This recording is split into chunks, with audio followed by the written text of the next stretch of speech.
Hello, and thank you for joining me. So this week is Neurodiversity Celebration Week, and the purpose is to challenge stereotypes and misconceptions about neurological differences. It aims to change the focus from the challenges of neurological diversity and transform how neurodivergent individuals are perceived and supported, encouraging the talents and advantages of being a neurodivergent person brings.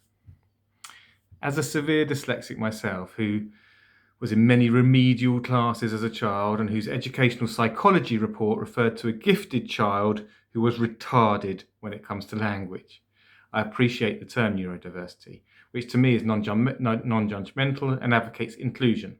Neurodiversity describes the idea how that people experience and interact with the world around them in many different ways. There is no one right way of thinking, learning and behaving, and differences should not simply be viewed as deficits. I also appreciate that neurodiversity refers to the diversity of all people, but is often used in the context of autism or ADHD and other conditions previously referred to as learning disabilities. However, I'm going to focus on the area I feel qualified to talk about, which, as a dyslexic, is dyslexia. I had no reading or writing age when I was tested at 9, but I was lucky to be spotted and tested. Dyslexia wasn't really a well-known thing when I was at school. At my school, we sat in form order, with the bright kids sat at the back row and the moderate kids sitting in the middle row, and then the thick kids in the front row. Now, I use that language purposefully as that's how the system made us feel. We moved around for each lesson, and normally the kids stayed in their ability row, whereas I stood out because I went from the top in maths to the bottom in English, jumping from the extremes of the capability seating plan. I then went from top in maths to bottom. And when they looked into this, they realised that the boy who had been sat next to me in maths had moved a few seats, and that he had been reading me my questions, and without his support, I could no longer do maths. And this is why I was lucky that this led to me being tested and ultimately getting specialist support, which taught me a different and probably vastly more complicated way, but a way that made sense to me nevertheless, and allowed me to overcome the challenges I faced in school and mask my different way of thinking so I could get by. I saw my dyslexia as a disadvantage. I saw it as something I had to overcome and something I had to cover up, not just in order to fit in, but in order to get by in life. I saw it this way as that's how it was always presented to me. There's a great TED talk by a guy called Dean Braginer, I think is how you pronounce it, titled The True Gifts of a Dyslexic Mind. In the talk, he talks about neuropathways in the brain and how the axons that connect the mini columns throughout the brain, which make up these pathways, vary in length. He quotes science, which I haven't substantiated, but I like the idea of, which determines that the varying degree of the length of the axon has a profound impact on the way we think. Where those with autism have far shorter axon lengths, so the pathways are much closer together, and that enables them to process incredibly detailed and highly specific, complex information. Whereas dyslexics, those axon lengths are further apart, leading to another advantage where we can make sense of seemingly disparate information and create a meaningful narrative that others maybe wouldn't see, perhaps maybe a bigger picture. This ability leads to success in certain fields for dyslexics, such as entrepreneurism, architecture, engineering, and the arts. However, these longer pathways mean we find it incredibly difficult to do the phonetic decoding needed to translate letters and words.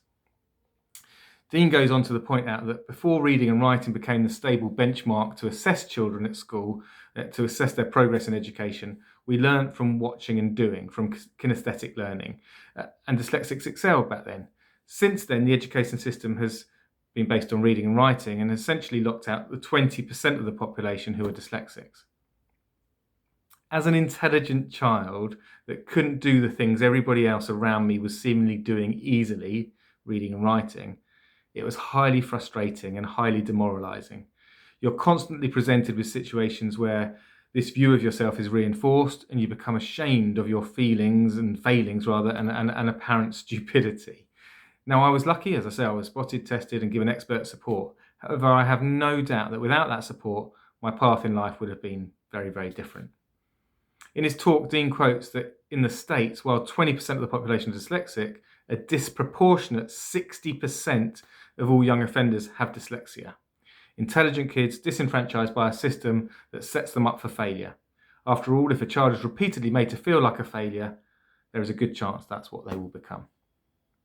On the flip side, we can see that when a dyslexic mind is empowered, dyslexics like Einstein and Picasso and Da Vinci and JFK and Richard Branson and Muhammad Ali, then anything is possible. Apparently 40% of all self-made millionaires are dyslexics and 50% of NASA scientists are too. There's a Cambridge University study that was research that was released by Dr. Helen Taylor last year that not only expounds the case that developmental dyslexia gives advantages, it cites that dyslexia is essential to the human adaptive success. The research concludes that people with dyslexia are specialised to explore the unknown, which plays a fundamental role in their ability for the humans to adapt to changing environments, crucial for our survival. According to Dr. Taylor, the deficit-centred view of dyslexia isn't telling the whole story. She believes that the area of difficulty experienced by people with dyslexia result from a cognitive trade-off between exploration of new information and exploitation of existing knowledge, with the upside being an explorative bias that could explain enhanced abilities observed in certain realms like discovery, invention, and creativity.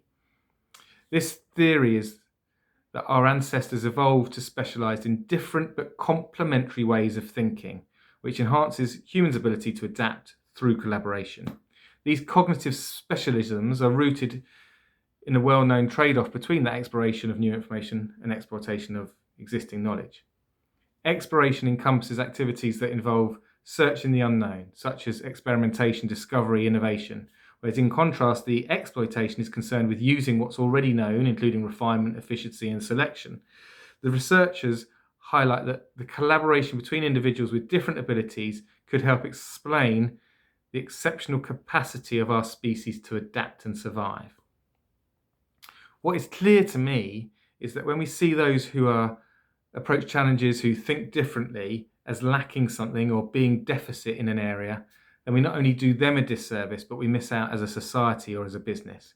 This huge delta in outcomes between the 60% young offenders and the 40% self-made millionaires is clearly largely down to the support and nurture we're given when at school or in the workplace.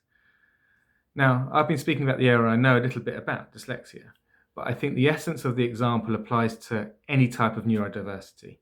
If we harness the different ways of thinking, if we embrace them, it can then not only support the people to get by, but we can unleash genuine capabilities and brilliance to the benefit of all.